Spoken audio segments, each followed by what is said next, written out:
3-2-0. Bon, Denis, j'ai envie de dire, c'est l'histoire du verre à moitié plein, à moitié vide. Hein. Et puis 5 minutes de temps additionnel quand même.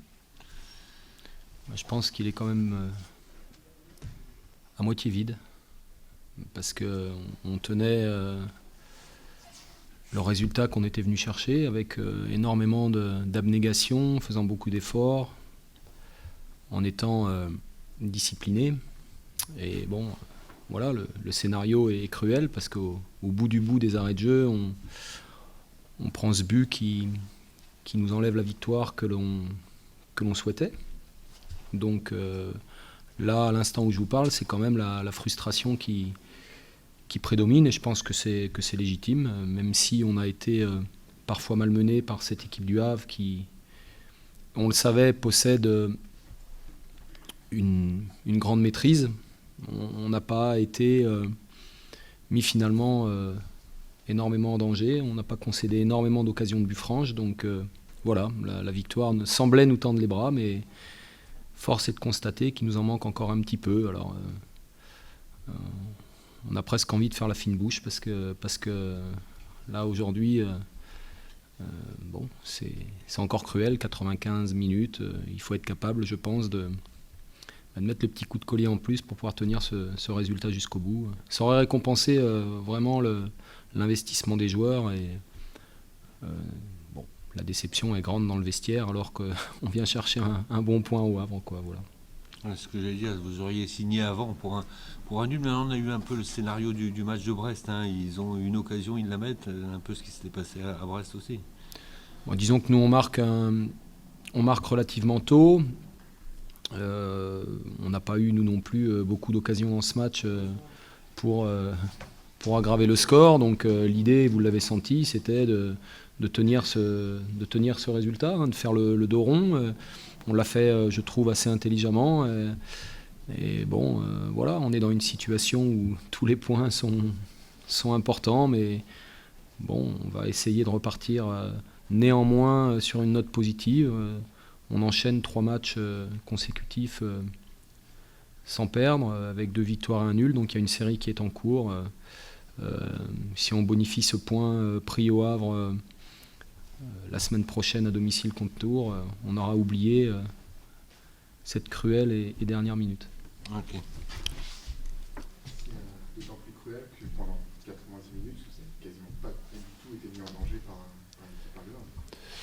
Non, c'est vrai que je trouve qu'on a plutôt géré intelligemment. On avait décidé de mettre un bloc aux alentours de la médiane, et même s'ils ont réussi parfois à trouver des intervalles et des passes pour nous déstabiliser, Lionel Capone n'a pas d'arrêt déterminant à faire dans le match. Donc voilà, on a mis des choses en place, elles ont plutôt été bien respectées. Et bon, il y a une belle prise d'initiative du joueur du Havre, la réussite qui va avec. Donc il faut aussi saluer la capacité, la volonté de l'adversaire de ne pas avoir lâché prise dans ce match. Donc ils nous ont poussé jusqu'au bout du bout. Et une nouvelle fois, on a cédé, ça s'est produit à quelques reprises cette année. Et il ne faut pas qu'on sorte la calculette, parce que sinon on va se rendre compte que ces points-là sont quand même des points importants dans notre situation. 5 minutes d'arrêt de jeu, ça t'a fait... Ouais. Après, bon, voilà, il y a les changements, il y a une civière. Bon, je pense pas qu'il faille s'attarder à ça, parce que sinon tu tombes dans la parano, non ?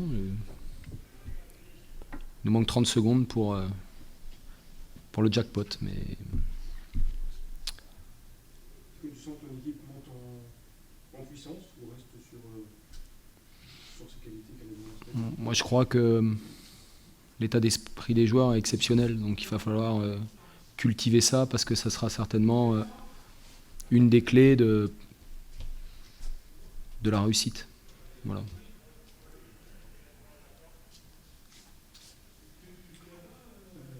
Anthony Robic, quand il est sorti de ses HS, ça n'a pas fait beaucoup d'efforts ou il était touché ? Non, moi, c'est un choix de faire rentrer Amara pour aussi contrecarrer les montées de Rivieres sur le flanc droit qui étaient qui pouvaient nous perturber. Et puis Amara pouvait nous amener sur les 30 dernières minutes de la profondeur, permettre au bloc de souffler. Donc voilà, Anthony s'est beaucoup dépensé pendant 1 heure. Donc j'ai un banc de qualité, donc voilà, ça rentre dans cette logique-là. Il y avait beaucoup de contacts, beaucoup de Lavallois à terre, qui ont du mal à se relever. Ça va, il y a au niveau des groupes. Non, il n'y a a priori pas de souci majeur. C'est bon ? Merci.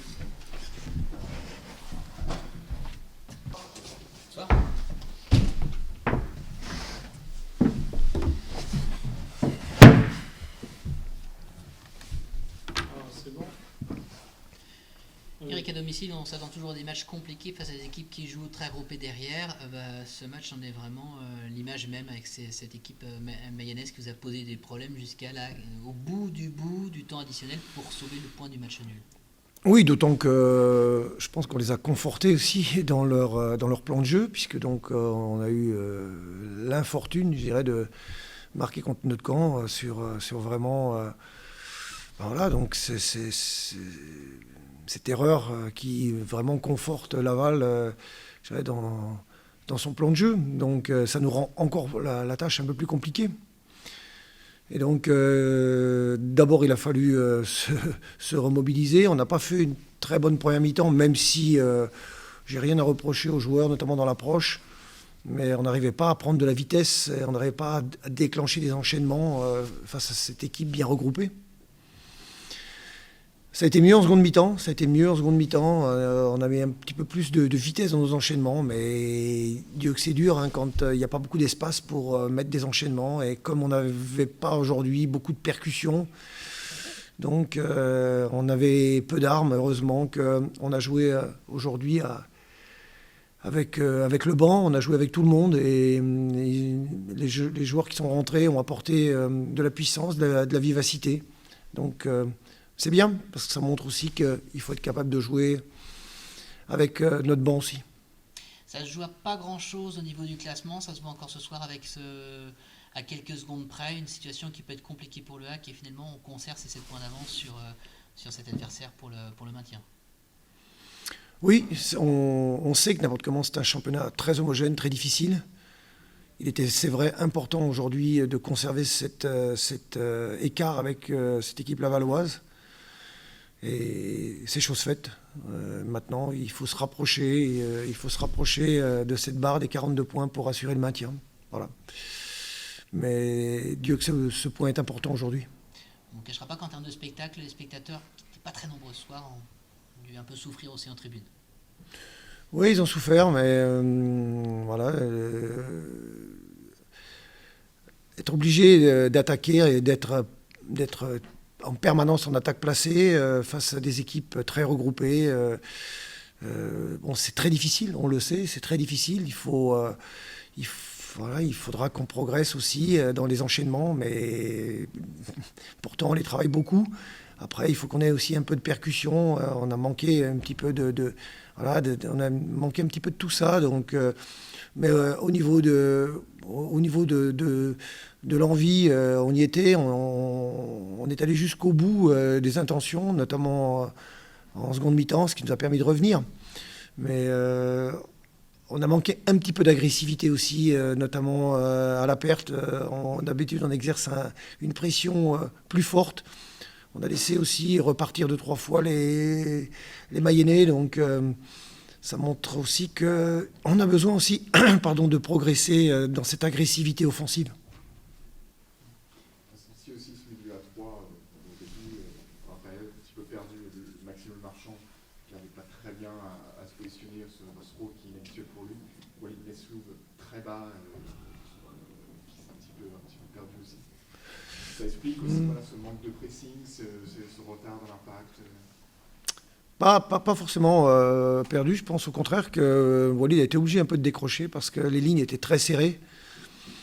Et donc très difficile à trouver sur des lignes aussi serrées. Donc quant à Max, je l'ai trouvé bon, moi.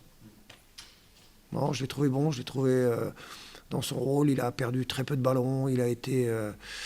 vous savez, c'est aussi difficile donc de de ne pas se faire contrer. Donc il faut aussi pas partir à l'abordage. Il a joué avec sa passe, il a joué comme je lui ai demandé.